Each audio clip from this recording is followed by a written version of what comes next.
What's up, fam? Hope everybody's doing well out there. Welcome to another traditional Tuesday. Today we're taking a look at the final knife from Tuya. Dave Warren sent out a couple knives for the channel, so this is the final one from that. He sent this and the Anzu that we looked at at this point probably sometime last week. Yeah, this is the leather slips that they send with their knives. This is first one I've had out of the vacuum sealed package. Very impressed with this. Really nice quality leather. Feels really nice. Very velvety on the inside. It is kind of got a little message there for you. Thank you for adding it to your collection. Yeah, so this is the Queen Anne's Revenge, or Q.A.R. Depending on how you want to say it. So there's a couple of different variants of this knife. There is the micarta version here, and then they also have a limited run they did of these. I think there was 43 total knives that are all crystallized titanium, anodized, all kinds of crazy ways. I'll pop a few of them up on pictures. There are still very few of them available. I think there's less than, I know it's less than 10. There might be only like 5 of them available still. The crystallized titanium versions are $299. This version here with the micarta is $229. Go ahead and crack this guy open here. You're looking at a 3-inch. I want to say it's more like a spear point, just because of that swedge there. We'll call it drop point, spear point, whatever you want to call it there. 3-inch blade. 7-inch overall, 3.2 ounces, so not too shabby whatsoever. Really nice slabs of titanium here for your bolsters. Really nice warm micarta. It's fairly fairly large micarta, so the fabric is fairly coarse, and they left it in some spots where it's got some nice texture to it. Some spots it's a little more smooth. It gives you the real natural feeling. I do like that. You do have a nice satin belt satin shield there, really cool. Now this is designed by the same designer as 2 other knives from Tuya, and I don't want to butcher his last name. First name is Andy. I'll put the last name across the screen here. But he also designed the Blackbeard and the Tortuga, which are the other 2 slip joints and the Tuya line, and both are phenomenal slip joints. The Blackbeard is on my short list for slip joints. Just a really nice overall blade. We'll go ahead and crack in, show you guys some close-ups of this thing, take a look at everything here, and then we'll move into the overall thoughts on the knife. So again, titanium bolsters, full titanium frame. You can see your gapping, spacing, and everything there. All looks good. And there's that really nice shield. So again, that's that satin that Tuya is very well known for, and you can see it peeking through there on the blade as well. Screws are pretty good. Looks like this one might be sitting out just a little bit further than the one on the opposite side. Yeah, it looks like that might be just a little more proud than the one on the other side. I'll see if that screw's loose here in just a minute. Let's take a look at the screws on the bottom side. Those look pretty even, pretty flush. Lanyard hole. Spring height looks good all the way down. No issues there. No gapping or anything around there.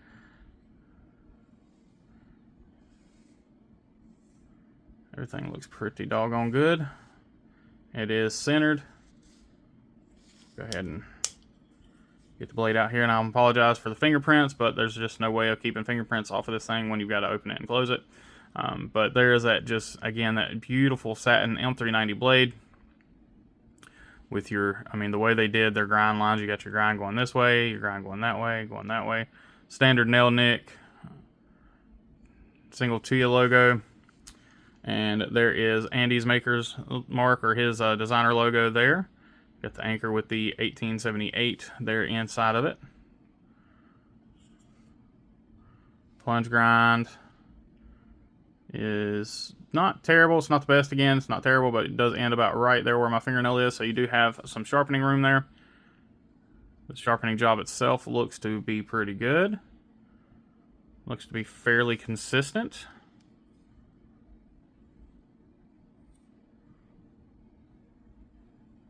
Tip looks to be good. Let's get that tip focused in.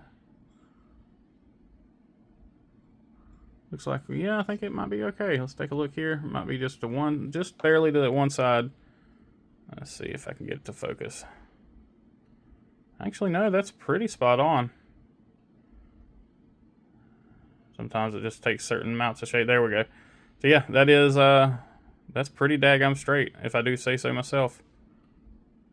Yeah, I have no issues with that. Like I said, you do have a pretty decent sharpening choil there.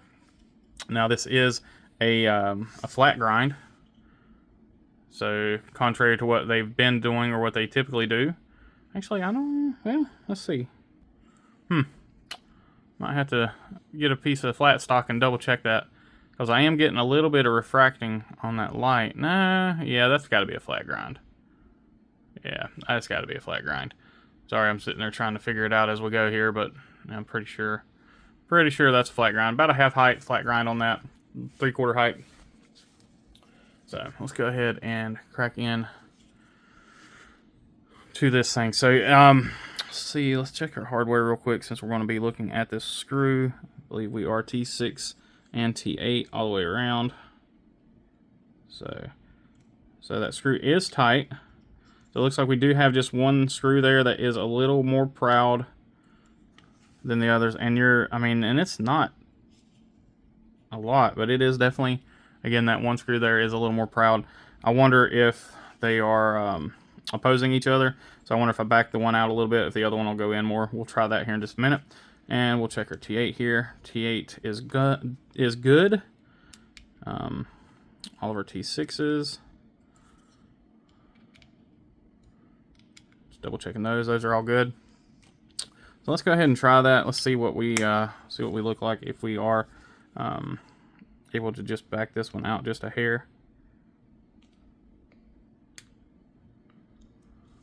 And if that will allow this one to screw in more. Nope. Okay. I know it's kind of a long shot, but I figured what the hell, I would give it a try. Let's see. Let's just move that one out that far. Nope. Alright. So yeah, I didn't think that would be the case, but you know, never hurts to try. Yeah, we'll take a look at everything here. It's a really nice machining on this thing. I'm going to go ahead and zoom back in here and take a look at this. So on the back of the blade here, the finish work is really nice. You can see that there. You can see where it does impact. And then also, one thing to notice is it does use a stop pin. You can see that down in there. Hopefully that's focusing. Versus a standard kick on like a normal traditional knife. And one thing we did not look at here is on open. We do have a flush spring. Let's check it on half stop. Half stop, we are just a little proud on half stop, so not too shabby. Again, the majority of everything you got here for your materials, for the size, everything, I'd say this is a pretty damn good buy. So at your price tag, you're looking at $229 on this one, the $299 for the crystallized tie. I think, you know, your bang for the buck is definitely still there. M390 run at 62 if I'm not mistaken. Titanium on this one, and a really nice micarta. Now again, the crystallized tie ones have the full titanium scales, and then I believe even the shields have different materials in them as well. And then your extremely well done satin here, and these take real skilled person, a real skilled craftsman to be able to do these kind of belt grinds on these knives. A lot of the companies are slowly starting to get this figured out, which is why you're starting to see guys like Devo and them. They're finally able to start getting some companies to be able to do this. It's because these guys have to figure out how to do it. It's not something that is very easily done. And these guys have been knocking it out of the park for a while with their grinds. As far as the knife is concerned, it is a really nice size. On the Slipjoint range, you're looking at, the 4-inch handle, so it fits the hand very nicely. Come in with that 50-50 grip, and you've got a ton of contact on this knife. The micarta feels really nice in the hand. It gives you plenty of grip, plenty of traction. Of course, it doesn't matter what hand you're using because it's there's no pocket clip or anything like that. the spring pull weight is pretty daggum strong, especially considering you're looking at a 3-inch blade. And if you give it the old pinch pull right down here, it does have pretty strong pull weight. Walk and talk on it's really nice, but it's not hard to close one-handed. It's one thing I've noticed about this knife is the force it takes to close it, to get it to that half stop, is not obscene. So it's really, even though it's got a strong pull weight to open, the push weight to close is not terrible. It's not one where you're sitting there having to strain to close it one-handed. You can simply do that very easily, very securely, and have no issues with that, being able to close that one-handed. No fear of it closing, accidentally, at least not in my case anyway. But it's still, again, just that ability to close that one-handed. So really not bad at all. And